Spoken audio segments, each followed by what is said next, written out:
नमस्कार विद्यार्थी आणि पालक मित्रांनो, मी अंकुश पाटील श्री छत्रपती अकॅडमी पुणेमध्ये आपला मनपूर्वक स्वागत करतो। सर्वोच्च न्यायालयाच्या आदेशानुसार एनटीएने नीट 2024च्या विद्यार्थ्यांचा जो काही सिटी वाइज आणि सेंटर वाइज डाटा आहे तो आपल्या वेबसाईटवर पब्लिश केलेला आहे। आता या डाटाच्या भोवती विविध प्रश्न त्या ठिकाणी उपस्थित केले जात आहेत। काही जण डाटाच्या बाजूनी बोलत आहेत, काही जण डाटाच्या विरोधात बोलत आहेत। या संदर्भात डिटेल एनालिसिस घेणारा आजचा व्हिडिओ आपण बनवत आहोत। चॅनलवर नवीन असाल तर अशाच माहितीपूर्ण व्हिडिओसाठी श्री छत्रपती अकॅडमी पुणेच्या यूट्यूब चॅनलला सबस्क्राइब करा। आजच्या व्हिडिओला आपण सुरुवात करतोय। मुख्यतः आपण 3 टॉपिकमध्ये हा व्हिडिओ विभागलेला आहे। त्याच्यामध्ये पहिला टॉपिक आपण बघणार आहोत की ह्या डाटाची नेमकी उपयुक्तता काय आहे। हा डाटा सुप्रीम कोर्टाने एनटीएला कशासाठी मागवलेला आहे, हा पहिला पॉइंट आहे। दुसरा, डाटा ऑथेंटिसिटी काय आहे, ह्या डाटाची विश्वासार्हता किती आहे आणि ती कोण ठरवणार आहे, याविषयी सुद्धा डिटेल एक्सप्लेनेशन आपण पाहणार आहोत। आणि त्याच्यानंतर सर्वात महत्त्वाचं, डाटा आणि महाराष्ट्र म्हणजेच या संपूर्ण डाटामधून जो काही महाराष्ट्राचा वेगळा डाटा काढलेला आहे त्याविषयी सुद्धा डिटेल एक्सप्लेनेशन घेणार आहोत। त्याचा महाराष्ट्रावर कशा प्रकारे परिणाम होणार आहे याविषयी सुद्धा पाहणार आहोत। पहिल्या स्लाइडला आपण सुरुवात करतोय, डाटाची उपयुक्तता काय। तर हा डाटा सुप्रीम कोर्टाने किंवा चीफ जस्टिस ऑफ इंडियाने नेमकं कशासाठी एनटीएला मागवलेला आहे, तर to detect radiation of paper leak.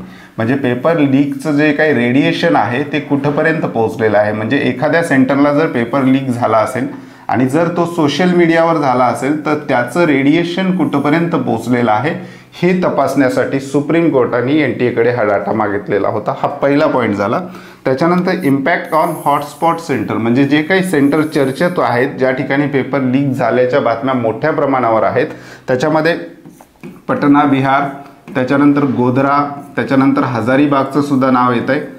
तर या जे काही सेंटर जे आहेत हॉटस्पॉट बनलेले आहेत, तर या ठिकाणी टॉपरची संख्या कशा प्रकारे व्हॅरी करते आहे हे चेक करण्यासाठी सुप्रीम कोर्टाने एनटीएकडे हा डाटा मागितलेला आहे। त्याच्यानंतर तिसरा महत्त्वाचा पॉईंट आहे to detect nature of paper leak. म्हणजे पेपर लीकचं नेचर कशा प्रकारे आहे, म्हणजे तो मॅन्युअली झाला आहे का सोशल मीडियावर झालेला आहे, सोशल मीडियावर झाल्यानंतर त्याचं कुठपर्यंत तो पसरू शकतो आणि मग पेपर पसरला असेल तर टॉपरची संख्या किती आहे, हा संपूर्ण अभ्यास आणि ॲनालिसिस करण्यासाठी सुप्रीम कोर्टाने हा डाटा एनटीएकडे मागवलेला आहे। सुप्रीम कोर्टाचं संपूर्ण जजमेंट जे आहे ते डिपेंड असणार आहे पेपर लीक किती मोठ्या प्रमाणावर झालाय याविषयी। म्हणजे सुप्रीम कोर्ट जस्ट चेक करू पाहते की रेडिएशन कशा प्रकारे आहे पेपरचा आणि नेचर कशा प्रकारे आहे, हा सगळा स्टडी करण्यासाठी सुप्रीम कोर्टाने एनटीएकडे हा डाटा मागितलेला आहे। हा डाटा कोणत्या कामासाठी नाही ते सुद्धा आपण पाहूयात।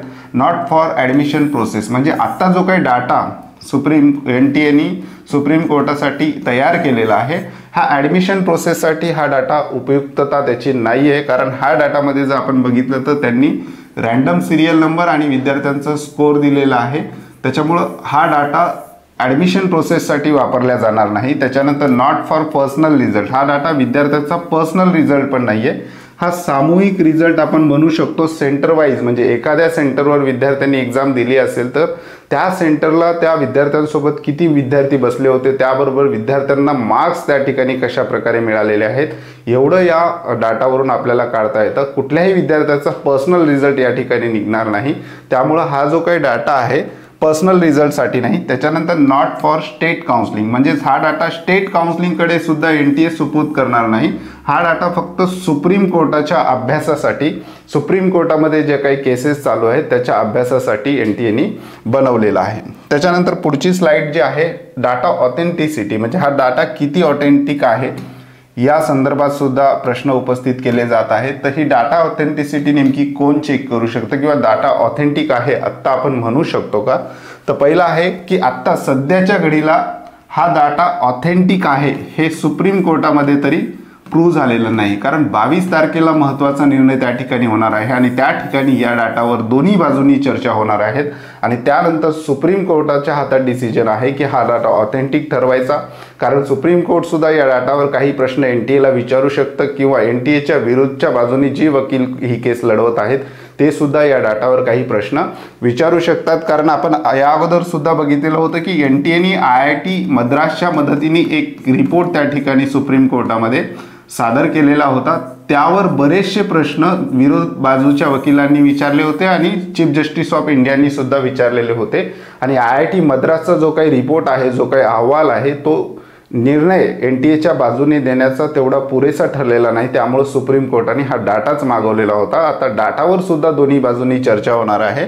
त्यामुळे सुप्रीम कोर्टाचं डिसिजन येईपर्यंत हा डाटा ऑथेंटिक आहे असं म्हणता येणार नाही, कारण हा डाटा NTAनी दिलेला डाटा आहे, हा एका बाजूने दिलेला डाटा आहे. आता दुसऱ्या बाजूचे वकील ॲडव्होकेट जे आहेत ते सुद्धा याच्यावर चर्चा करतील आणि सुप्रीम कोर्ट सुद्धा या डाटावर काही प्रश्न विचारेल आणि NTAनी जर त्या प्रश्नांची उत्तरे व्यवस्थित दिली तर हा डाटा सुप्रीम कोर्ट ऑथेंटिक ठरवू शकतो. आणि या डाटावरून तरी प्राथमिक असं वाटते की पेपरचं रेडिएशन जे आहे, पेपर लीकचं जे काही प्रकार आहे तो घडलेला नाही, किंवा संपूर्ण सेंटरवर विद्यार्थी जे आहेत, बऱ्याचशा सेंटरवर ज्या ठिकाणी पेपर लीकच्या बातम्या सुद्धा नाहीत अशा सुद्धा सेंटरवर विद्यार्थ्यांनी त्या ठिकाणी टॉप केलेलं आपल्याला पाहायला मिळतं. त्या ठिकाणी चांगले मार्क्स विद्यार्थ्यांनी मिळवलेले सुद्धा आपल्याला पाहायला मिळतं. परंतु हा संपूर्ण जो डाटा आहे तो NTA च्या बाजूने आलेला आहे. हा सोमवारी सुप्रीम कोर्टामध्ये अशाच्या असा मांडला जाईल आणि त्या ठिकाणी दोन्ही बाजूंनी त्याच्यावर प्रश्न उत्तर होऊन चीफ जस्टिस ऑफ इंडिया सुद्धा डाटावर काही प्रश्न विचारू शकतात. आणि हा डाटा जर चीफ जस्टिस ऑफ इंडियाला जर ऑथेंटिक वाटला असेल तर तो संपूर्ण ठरवण्याचा अधिकार जो आहे तो सुप्रीम कोर्टाला आहे. सध्या तरी आपण असं म्हणू शकत नाही की हा डाटा ऑथेंटिक आहे, कारण या ठिकाणी जे काही प्रश्न उपस्थित केले जात आहेत ते NTA उपस्थित केलेले आहेत. NTA एक प्रकारे या ठिकाणी आरोपीच्या पिंजऱ्यात उभा आहे आणि त्यांच्या बाजूने आलेला हा डाटा आहे. त्याच्यामुळं हा डाटा ऑथेंटिक ठरवण्याचा जे काही पूर्ण अधिकार आहे ते सुप्रीम कोर्टाकडे असतील. आता याच्यानंतर analysis of cut off not possible until supreme court gives green signal. म्हणजे सुप्रीम कोर्टाने या डाटाला जोपर्यंत ऑथेंटिक ठरवणार नाही किंवा हा डाटा खरोखरच ऑथेंटिक येणार नाही तोपर्यंत कट ऑफचं ॲनालिसिस करणं थोडंसं लवकर होईल. त्याच्यामुळं या डाटावरून कट ऑफचं ॲनालिसिस करणं सुद्धा थोडंसं सोपं नाही, कारण याच्यामध्ये विद्यार्थ्यांचा सिरियल नंबर हे सुद्धा रँडम दिलेले आहेत, त्याचबरोबर स्कोर सुद्धा रँडम दिलेले आहेत. त्यामुळं हा डाटा जोपर्यंत ऑथेंटिक सुप्रीम कोर्ट मानणार नाही तोपर्यंत हा डाटा कट ऑफचा ॲनालिसिस करण्यासाठी थोडंसं लवकर होईल. त्याच्यानंतर पुढची स्लाईड जी आहे ती डाटा आणि महाराष्ट्राच्या संदर्भात, म्हणजे डाटा जो आलेला आहे त्यामध्ये महाराष्ट्राचा डाटा सुद्धा आता सेपरेट करून मिळालेला आहे. तर हा सुद्धा ऑथेंटिक आहे का हे सुद्धा सुप्रीम कोर्टच ठरवेल. तर डाटा आणि महाराष्ट्र याच्यामध्ये महत्त्वाचे काय पॉईंट्स आहेत ते सुद्धा आपण पाहूयात. सध्या पाहूयात की महाराष्ट्राचा डाटा कशा प्रकारचा आहे. तर 700+ मार्क्स घेणाऱ्या विद्यार्थ्यांची संख्या 205, 650 अबोव मार्क्स घेणाऱ्या विद्यार्थ्यांची संख्या 2585, 600+ मार्क्स घेणाऱ्या विद्यार्थ्यांची संख्या 7616, 550+ मार्क्स घेणाऱ्या विद्यार्थ्यांची संख्या 14071, 500+ मार्क्स घेणाऱ्या विद्यार्थ्यांची 21274. आता विद्यार्थी या सगळ्यांचं टोटल करताना बरेचसे विद्यार्थी आपल्याला म्हणजे करताना दिसत आहेत. तर तसं नाही आहे, 500+ मार्क्सच्या विद्यार्थ्यांची जी टोटल केलेली आहे त्याच्यामध्ये हे वरचे सगळे मार्क्स पण त्याच्यामध्ये इन्क्लूड केलेले आहेत. आता NTAने जेव्हा पहिल्यांदा 4 जूनला रिझल्ट डिक्लेअर केलेला होता त्यावेळेची स्थिती काय होती ते पाहूया. त्यांनी महाराष्ट्राचा डाटा आपल्या प्रेस नोटमध्ये दिलेला होता. महाराष्ट्रामधून रजिस्टर्ड कॅन्डिडेट विद्यार्थ्यांची जी संख्या होती ती 28, 20, 51 या प्रमाणात होती. म्हणजे 2,82,051 एवढे विद्यार्थी महाराष्ट्रामधून रजिस्ट्रेशन केलेले होते. त्यापैकी ॲपेड म्हणजे ॲक्च्युअल नीट एक्झामला बसलेल्या विद्यार्थ्यांची संख्या होती 2,75,457 आणि ज्या विद्यार्थ्यांनी नीट परीक्षा इलिजिबल केली म्हणजे जी काही इलिजिबिलिटी क्रायटेरिया आहे तो क्रॉस केलेला आहे, म्हणजे नीट परीक्षा इलिजिबल झालेल्या विद्यार्थ्यांची संख्या आहे 1,42,665. हा महाराष्ट्राचा डाटा, म्हणजे आत्ता जो काही NTAने सुप्रीम कोर्टासाठी डाटा तयार केलेला आहे त्याची ही समरी आहे आणि 4 जूनला जो काही रिझल्ट NTAने डिक्लेअर केलेला होता त्याची ही समरी आहे. आता ॲनालिसिस महाराष्ट्राच्या कट ऑफचं सुद्धा बरेच जण त्या ठिकाणी करताना आपल्याला पाहायला मिळतात. परंतु महाराष्ट्र राज्याचा जो काही कट ऑफ आहे त्याच्यामध्ये ऑल इंडिया रँकचा महत्त्वाचा रोल निश्चित आहे. त्याचबरोबर हा जर डाटा ऑथेंटिक असेल तर याचा सुद्धा रोल निश्चित याच्यामध्ये आहे. परंतु या 2 फॅक्टरसोबतच आपल्याला महाराष्ट्र राज्यातील कट ऑफ जो एक्सप्लेन करायचा असतो त्याच्यामध्ये आणखी 6 फॅक्टरचा विचारसुद्धा आपल्याला त्या ठिकाणी करावे लागतील. आणि हे 6 फॅक्टर कधी आपल्या समोर येतील, जेव्हा महाराष्ट्र स्टेटचे रजिस्ट्रेशन सुरू होतील आणि विद्यार्थी महाराष्ट्र राज्यामध्ये रजिस्ट्रेशन करतील आणि महाराष्ट्र राज्य आपली स्टेट मेरिट लिस्ट डिक्लेअर करेल. त्यावेळेस बऱ्याचशा गोष्टी महाराष्ट्राच्या बाबतीत क्लिअर होऊ शकतात. पहिला आहे महाराष्ट्राचा कट ऑफ ऑल इंडिया रँकवर निश्चित डिपेंड आहे आणि सध्या तरी या डाटावरून किंवा आता जो काही नीटचा रिझल्ट लागलेला आहे यावरून तरी दिसतंय की महाराष्ट्राचा कट ऑफ सुद्धा हायर साईडला झुकलेला आहे. कट ऑफ महाराष्ट्राचा वाढू शकतो, परंतु आणखी काही फॅक्टर त्याच्यामध्ये इफेक्ट करणारे आहेत कट ऑफवर. ते नेमके कोणकोणते आहेत ते पाहूयात. पहिला आहे cut off depends on SML. महाराष्ट्राचा जो काही कट ऑफ आहे तो जास्त डिपेंड आहे महाराष्ट्राची स्टेट मेरिट लिस्ट, म्हणजे महाराष्ट्र राज्य आपली जी काही स्टेट मेरिट लिस्ट डिक्लेअर करतं त्यावर हे संपूर्ण डिपेंड आहे. त्याच्यानंतर रिझर्वेशन ऑफ सीट, म्हणजे प्रत्येक कॅटेगरीला त्यांच्या कॅटेगरीनुसार सीटचं रिझर्वेशन त्या ठिकाणी ठेवलेलं आहे, त्याच्यावर सुद्धा महाराष्ट्राचा कट ऑफ डिपेंड आहे. त्याच्यानंतर registration of candidate in state quota, म्हणजे महाराष्ट्राचं जेव्हा रजिस्ट्रेशन होईल तर ते स्टेट कोट्यामध्ये किती कॅन्डिडेट रजिस्ट्रेशन करतील याच्यावर सुद्धा महाराष्ट्राचा कट ऑफ डिपेंड आहे. आता जर आपण बघितलं तर नीट क्वालिफाय विद्यार्थ्यांची महाराष्ट्र राज्यातील संख्या आहे 1,42,665. आता यापैकी किती विद्यार्थी महाराष्ट्रात हेल्थ सायन्स कोर्सेससाठी रजिस्टर करतील त्यावर सुद्धा महाराष्ट्राचा कट ऑफ डिपेंड आहे. कारण यातले बरेचसे विद्यार्थी आता वेगवेगळ्या कोर्सेसला सुद्धा ॲडमिशन घेताना आपल्याला पाहायला मिळतात. काही विद्यार्थी रिपीटचा डिसिजन त्या ठिकाणी घेत असतात. त्यामुळे ह्या विद्यार्थ्यांपैकी किती विद्यार्थी महाराष्ट्र स्टेट कोट्यासाठी रजिस्टर करतात यावर सुद्धा महाराष्ट्राचा कट ऑफ डिपेंड आहे.